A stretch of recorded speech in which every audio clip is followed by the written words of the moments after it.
There's a new player in town. It's the people's choice, the crowd favorite, the underdog. It's free, it's open source, and I'm talking about Blender. Not only is it making waves in the industry for its CG tools, but it's also starting to make a name for itself in the 2D animation landscape. It's time to talk about my experience using Blender's Grease Pencil.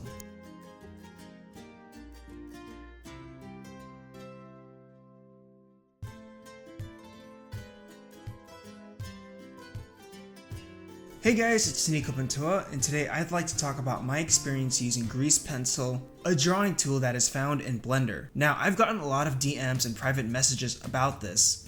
I get a lot of software fanboys or enthusiasts of Blender's Grease Pencil to switch to it entirely, telling me stuff like it'll change my life for the better. But it's not just Blender's Grease Pencil, it's also things like Clip Studio. I get messages from people telling me to switch to Clip Studio's animation tools, telling me it'll change my life for the better. I know there are good intentions and good meanings behind these messages, these comments towards me. And because I'm more public on my views on my craft, having a decent following and a YouTube channel, I open myself to getting all these types of messages. But I have to admit, because I get so much of these types of messages, it's going to make me a bit more critical of a program or software or a recommendation I keep getting. And I'm always the kind of guy who vouches for software isn't everything, but I'll get to that soon, especially after trying out Grease Pencil. That's why I'm not the type of person who will tell you guys to switch to TVPAINT or to ToonBoom. Would I recommend that you try these programs at least? Absolutely. But I'm not going to tell you guys to switch to a program just because it'll save your lives, it'll change your life, or that you should stop using this method and just switch to this method completely. So yeah, sometimes I get those type of messages where I'm told I'm doing it wrong or I'm not doing justice for not using Blender's Grease Pencil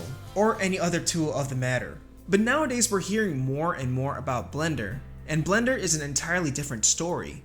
The support for Blender is really strong, and they're really smart about how they approach things, especially with the Blender Foundation. They don't just release a free software and just ditch it, they still work with it while work with the community and accept donations for their contributions. And what happens when the developers are also supportive of their free program? The community for it grows and there's more innovation towards it because of how much more accessible the program is while being supported by the creators of that program. So just to get this out of the way right now, I really love Blender. It is a 3D program that made me fall in love with doing CG all over again.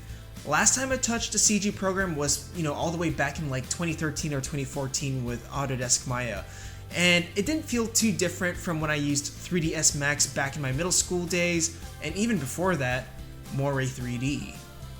Now the feeling I got when I was using Blender, there were many times where I just did a few things and I was like, holy moly, I can do that. I can just do this, I can just press this button and this amazing thing happens. And I can already imagine how much this would speed up my process, how this could be more innovative for me when it comes to compositing and mixing 2D animation with 3D elements. Just a lot of imagination. While at the same time, I'm having fun using this program. This program is a lot of fun to use. And I can just spend hours just rearranging bits and pieces, how the camera moves, playing with the effects, bloom, lens focus, depth of field. For someone who spends hours just drawing and animating in 2D, doing something like this is a good way to sort of like chill away from burnout. And on top of it all, the real kicker is that it's free. Free! Gratis! My longtime friend Allan Parker helped me out with learning Blender a lot. He's pretty savvy at it, and he actually has his own set of Blender tutorials that I would recommend, especially for 2D artists, since Allan has a pretty strong background in 2D before doing 3D. So please go check out his tutorials, especially if you're a 2D artist trying to get into Blender. It's worth a shot. But since I am a 2D animator, it's time to address the elephant in the room: Grease Pencil. A tool that has multiple purposes, but a lot of 2D animators have actually utilized this tool and made amazing things out of it, and what my honest opinions are after using it.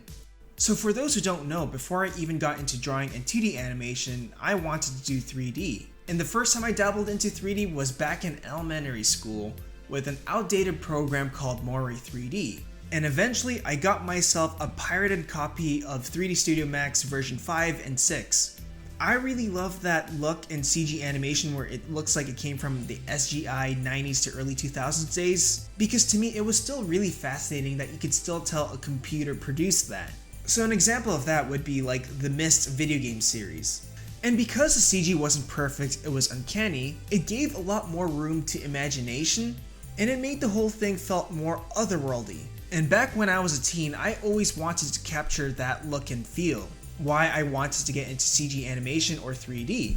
And one of the reasons why I started to veer away from the 3D part is because a lot of really great 3D artists always recommended to improve your drawing skills, to get into 2D first, to do things like learn how to paint, learn some decent draftsmanship with drawing, and of course the Flash animation scene. Nowadays, CG and 3D has gotten so advanced that even video games have felt more realistic and more literal in terms of what you're seeing on the screen.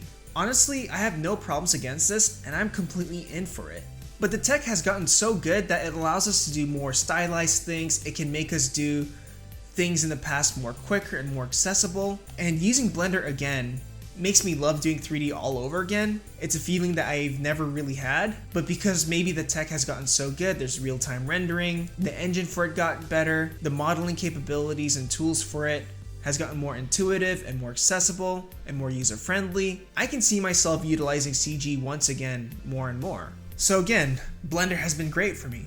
So like I said, I receive a lot of DMs and private messages to check out Grease Pencil due to my 2D animation background and how I've used many different animation software from TVPAINT to Flash to ToonBoom and to iPad applications like Calipeg, Procreate, Flip-a-Clip, Rough Animator, and I have several opinions about all of these programs. Now, the whole idea of drawing strokes in 3D space, I think it's super fascinating, and something like Grease Pencil allows that to be more of a possibility. Now we're drawing with a Z-axis.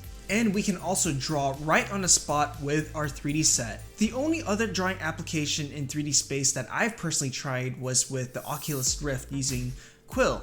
I thought it was cute and a fun novelty, but it wasn't something I personally would do for my work. Plus, you'd need a VR set, a good PC with a good video card, and the space to move around so you can actually move around with your VR set. So not everyone has access to all of that, and it's only something that only a few could dabble into. And I could see why some of my friends disregard it as a gimmick, a novelty that won't catch on. Maybe the world wasn't ready for something like this to be more mainstream, maybe not yet. Now, here comes something like Blender's Grease Pencil, which I feel is like the answer that kind of bridges those worlds together. The worlds being innovation, drawing in a 3D space with a Z-axis, and the other being accessibility. You don't need a VR set, a good video card might help, but the finishing blow to this is that Blender is free, meaning that there's going to be a much bigger community for it, which means it's going to catch on to the mainstream. And if Blender really invests in adding VR capabilities, I feel like that's going to make this whole VR workflow a bit more mainstream. Hopefully not a requirement, because a lot of people like me still like to work on a desk, with screens and all. I still get really dizzy and motion sickness being in the virtual world for quite a while. So when it comes to trying new animation or drawing software, is that you can't just try it, you actually have to use it. It's not one of those things where I can just try it for a few minutes, do a small quick test, and presto, I now have my first impressions of a program to make a final conclusion towards it. No, for these things to be worth the impression, I actually have to sit down for quite a long time with a program and play around with it, not just for a few hours, but maybe for days, maybe for months, and maybe use it for a project so I can actually come to a much clearer conclusion to what I think of the program. So as for Grease Pencil alone, when I first touched it, I thought it was okay. I personally did not like how it felt, but it was clear that I needed to put more time and effort to it. I just tried drawing the characters in 3D space to see how it felt and where it would take me, and that was it. That wasn't my favorite experience. But I would say it's not enough. And it's not fair for me to jump to a conclusion of something like Grease Pencil just at that. You know, that's also because it was really new and I was still figuring out a lot of things like what buttons do and what buttons don't. The first time I tried TVPAINT, absolutely hated it, really did not like it, but I knew I had to learn it to get those pencil textures in my animation. Now it is one of my favorite raster-based programs for 2D animation. When I tried ToonBoom for the first time, hated it, would press the wrong buttons and it would ruin my timeline. But I knew I had to move to another vector program that allowed for more advanced animation, like maybe some advanced rigging tools if I wanted to go down that route. But now I've started to utilize some of the tools that are found in it that would speed up my process, that would make my workflow much better. And it is hands down one of my favorite programs for Vector-based animation. So for Grease Pencil, I decided to give myself a personal homework, an assignment, to have a finished looking scene from rough animation to its full colors with some backgrounds. The point of the scene was not to have fully finished or beautiful looking animation, but just to see if I can hit the pipelines that I'm used to. So of course you're going to see me use more loose and more limited animation for this assignment.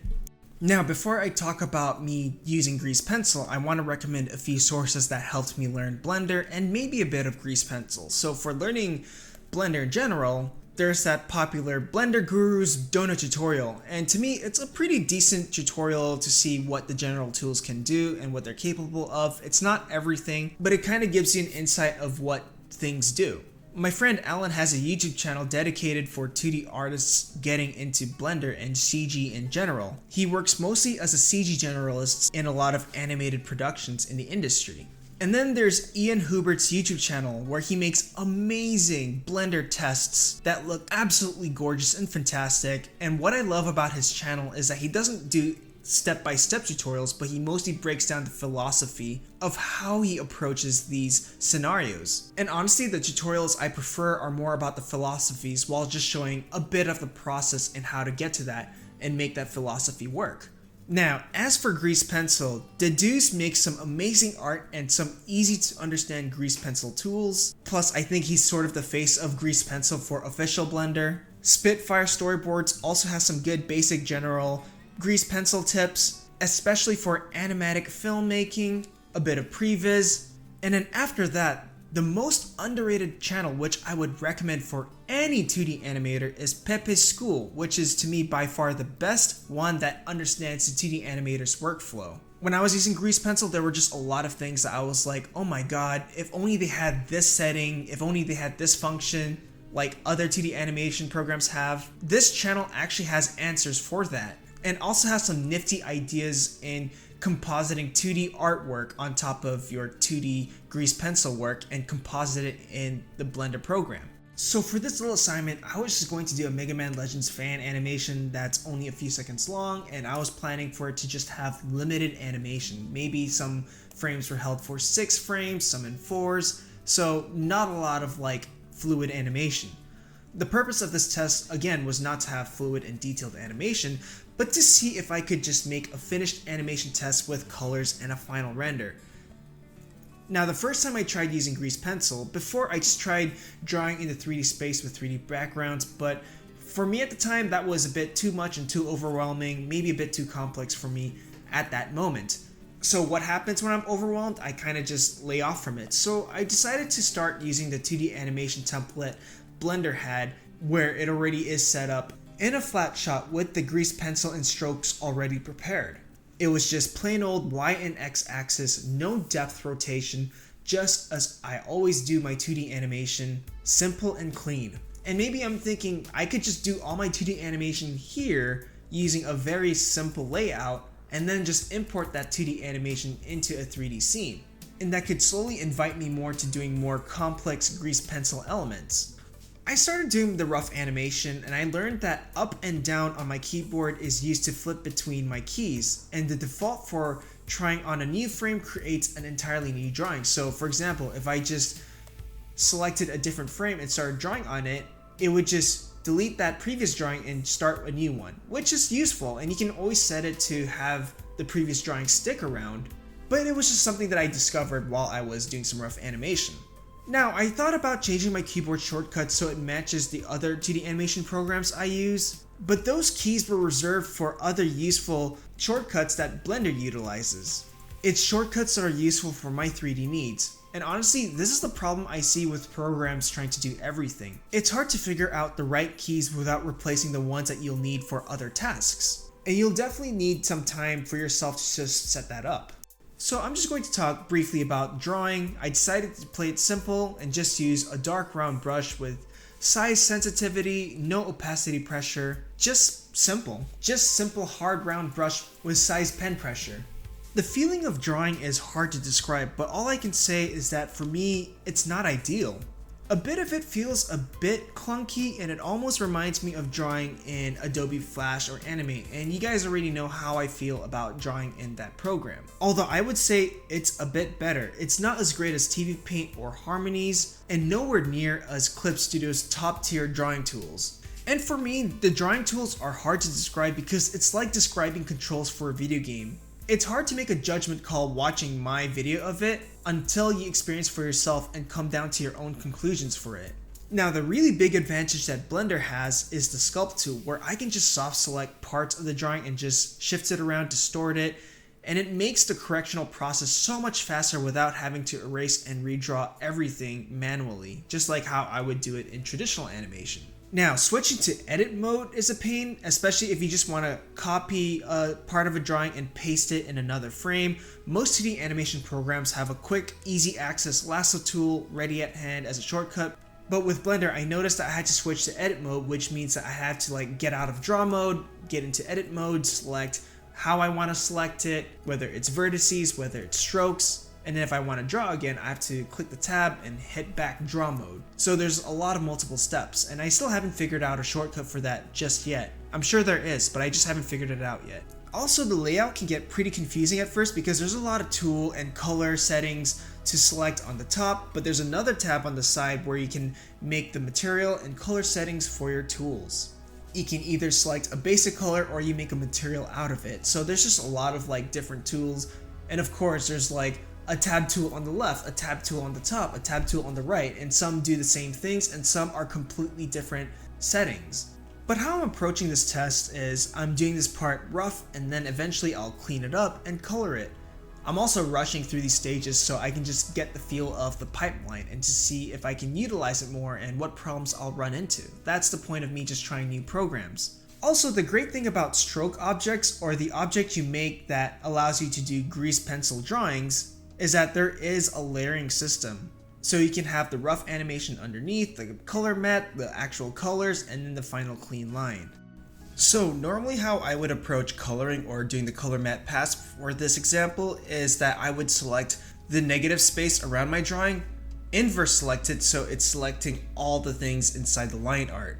But I haven't found tools similar to that in Blender, or if there is any, so I had to use some very specific Blender techniques and methods. So in Blender, there's this really cool stroke setting where in the brush settings, you can make a material that only shades or creates a fill rather than make the line. So it makes the line invisible. And even if you don't draw a complete shape, the fill will try and finish that remaining gap or that open space. This is honestly a fantastic tool and is really a saving grace in Blender. This is a fantastic tool that I wish TVPAINT and Harmony had, along with the sculpt tool as I mentioned earlier. So I did make a separate layer for the color matte or the solid pass, and then just used this tool to make that. And I made another layer for the other parts of the character's colors, such as hair, skin, the eye color, the costume. Sometimes I'll use Blender's flood fill tool, but sometimes it doesn't fill the things that I want it to, and it doesn't work traditionally as a gap closer. Sometimes it'll fill certain strokes, sometimes it'll just fill whatever is there. What I'm trying to say is that it doesn't work as traditional as the other 2D animation programs when it comes to the flood fill tool and the gap closer. Those were more straightforward, but here, it's a bit more confusing and might need more of my time to figure out.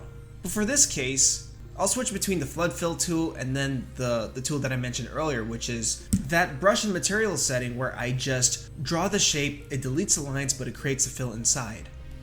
But the way I approach masks or color clipping, so let's say I want my colors to clip to my solid matte pass, so whenever I draw on top or when I draw in my separate color pass, it doesn't leave the silhouette or the color matte pass underneath that layer. So from then on, it's very similar or pretty much the same as my usual coloring pipeline whenever I do 2D animation. So it's a great thing that Blender's grease pencil has a layer setting or a layer order within the stroke object or the grease line object, and it has clipping or mask capabilities.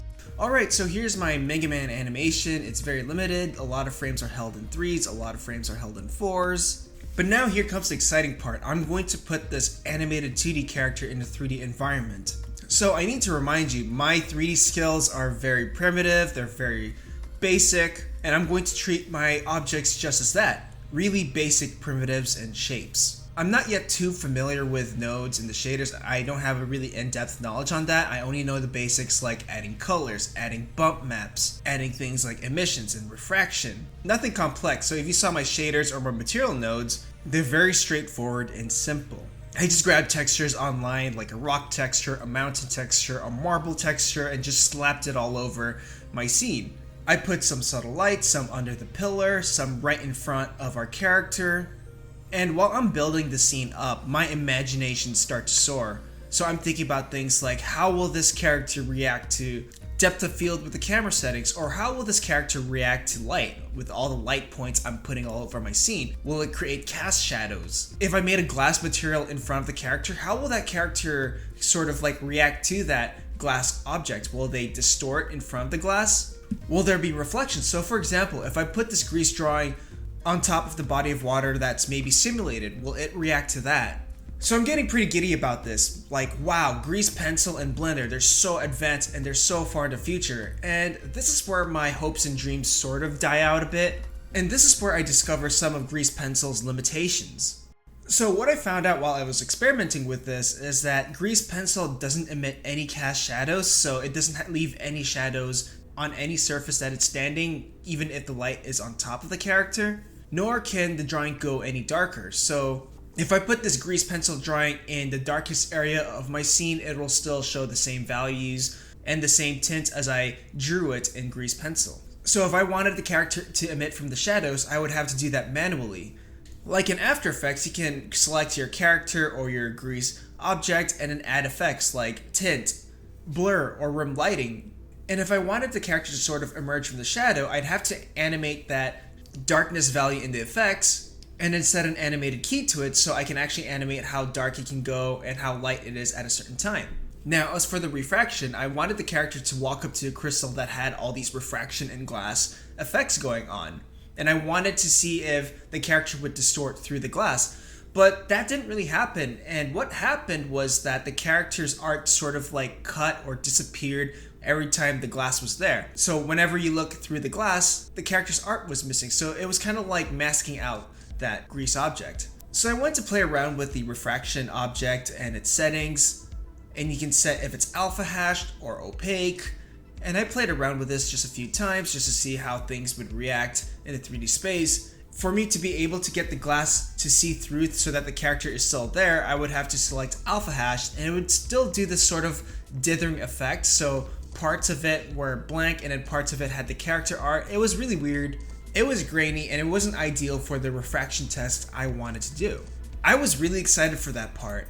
And then the more I played with the camera, such as depth of field and bloom and things like that, I realized that the character doesn't really react to those things. I think it does react to bloom, but when it comes to depth of field, for example, it feels like the grease object is its own dimension or it's its own composite layer. I would start to realize that the foreground objects in front of the character were blurred out, but it doesn't really take account of that. It kind of just masks out that object as if there was no blur or no depth of field effect going on and just use that to clip the grease drawing. It does, however, react to light points. So if you put a light source right in front of it, the tint of the colors would actually gradually go higher. It's nothing complex and really basic, but it's good to know that it's there. So something I noticed while I was rendering in cycles, because I usually work in Eevee, it's faster, it's quicker, and it's much more straightforward.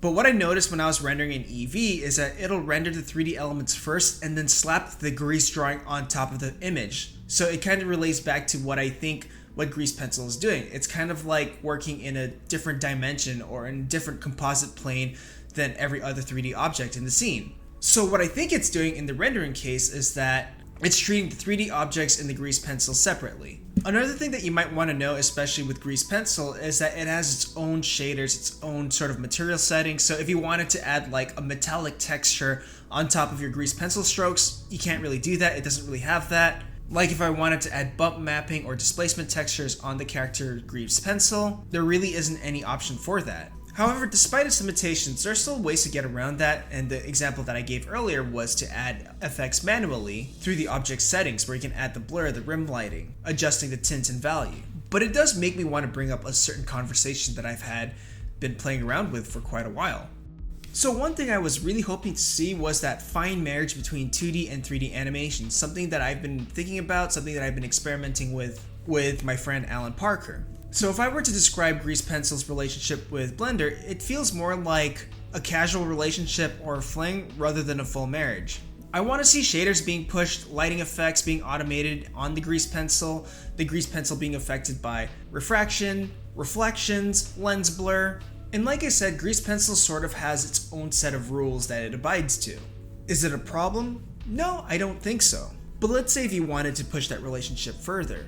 One of the earlier experimentations I did with Allan was our Dog Knight character walking in a 3D environment, but the character was fully animated in 2D. I used TVPAINT for that. But what we were trying to figure out is how do we find that fine marriage where there are some 3D elements being applied to the 2D drawing. So let's say material effects or the lighting effects. The normal maps, we had to produce a normal maps for the character so it would react to light and it would react to depth. The character had material settings, and as far as my knowledge goes, that could only be applied to things that weren't Grease Pencils, so for animated image textures or movie files. So if you really wanted to do those things, importing the 2D animation as, let's say, an image texture or an image texture sequence allows you to do those things.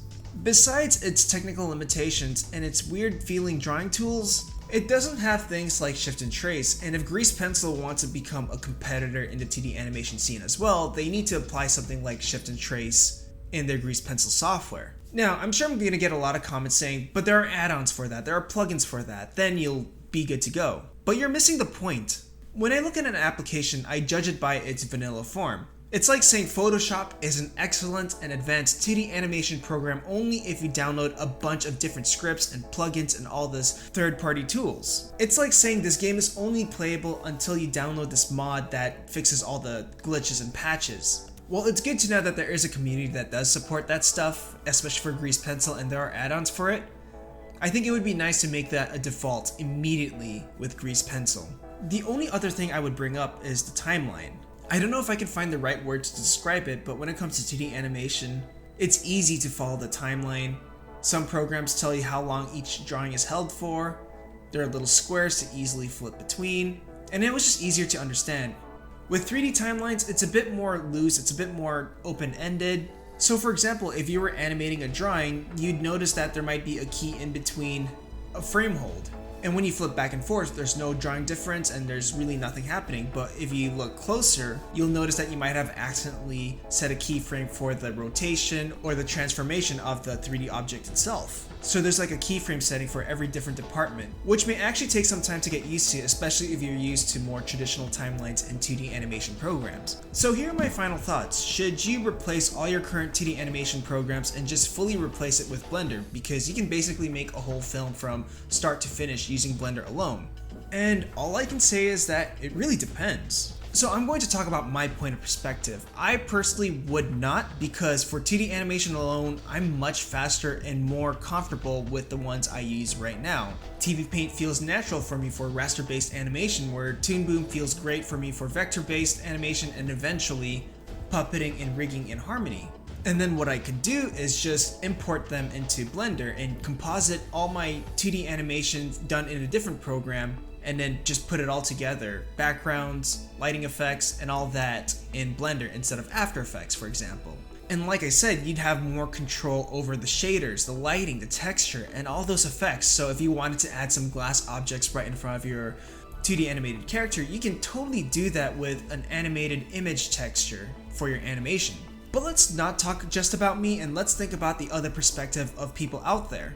In the past, I talked about it doesn't matter what 2D animation program you use as long as you can do onion skinning, as long as you can draw on it, and you can export it as a movie file with sound for compositing, and export it into image sequences if you needed to. But what other program can you draw in a 3D environment directly, draw 3D strokes, and draw while using the Z-axis? And also, what other program is offering all that for free? So a lot of well-known or top-tier animation programs have a subscription fee. Don't get me started on Maya, that's just way too expensive for a single person. Let's look at the Adobe Creative Cloud, for example. I believe it's about between 50 to 60 bucks. And I'm talking about 50 to 60 US dollars. For a lot of people like us in the industry living in America, that's quite affordable. But then there's a lot of people out there who just can't afford that. People from other countries, or people who just can't afford it. And that's why a lot of those artists tend to migrate to things like Clip Studio. Something that's a way better deal, or something that's just a one-time payment. And those programs are starting to do more innovative things, they're better at customer support, and they are starting to outdo cloud subscription softwares that are supposed to be top of their game. And then you get a tool like Blender. It's an amazing tool for 3D animation, 3D modeling, and now it offers 2D animation capabilities. Also, it's only a matter of time that Grease Pencil gets better and better with its node and how it reacts to the 3D elements. If it also starts to implement more default tools that are 2D animation friendly to hand-drawn animators, then I can totally see Grease Pencil outdo a lot of other 2D animation programs out there. Like, for example, a more robust and easy to use drawing tools, a way where you can easily separate the 2D animation from the 3D animation so you can just focus on the 2D animation stuff. I know there are Blender specific methods to get there, but I think there's still more room to make it more easily accessible for people just getting into Blender for the 2D animation capabilities. So like I said, you can actually have a finished film with Blender or a finished animation thing from Blender. You can get it from its scratch to its final look. It's also got video editing and compositing tools built in, something that I didn't really know how to use or something that I never really thought existed until I gave Allan my Blender file to play around with it and noticed that he did play around with the compositing and the video editing settings. And even if you just use Grease Pencil, there are ways to work around that material shader thing that I was talking about. You could animate your Grease Pencil, render it by itself as a PNG or an alpha channeled image sequence, and then import it back as an image texture into your projects. I'm pretty sure that if we had this in school, I'm sure a lot of my classmates would have done a lot more experimental stuff, being more innovative and being more unique. There's a lot of animators and artists that I look up to online that are starting to migrate all their workflow into Blender. They're starting to end their subscription with Adobe or any cloud system and just use something like Blender to make all their films now. They've been doing a lot more innovative stuff compared to a lot of professional programs out there which somehow uses the same buggy code again and again and still rip off people for a monthly subscription. Do I see myself going into Blender or replacing a lot of my workflow with Blender? Yeah, eventually that might be a possibility. And honestly, I'm going to start playing more with Blender and Grease Pencil for my future work, because it is an exciting time for 2D animation and 3D animation and compositing and filmmaking that I really don't want to miss out. Interested in learning hand-drawn animation or learning how to finish an animated shot from beginning to end? Have a look at the store where you'll find the complete Introduction to 2D Animation video course, tutorials, and other resources. Learn classical animation approaches, drawing, lectures, techniques, and other process videos. Visit the store through the link in the description below.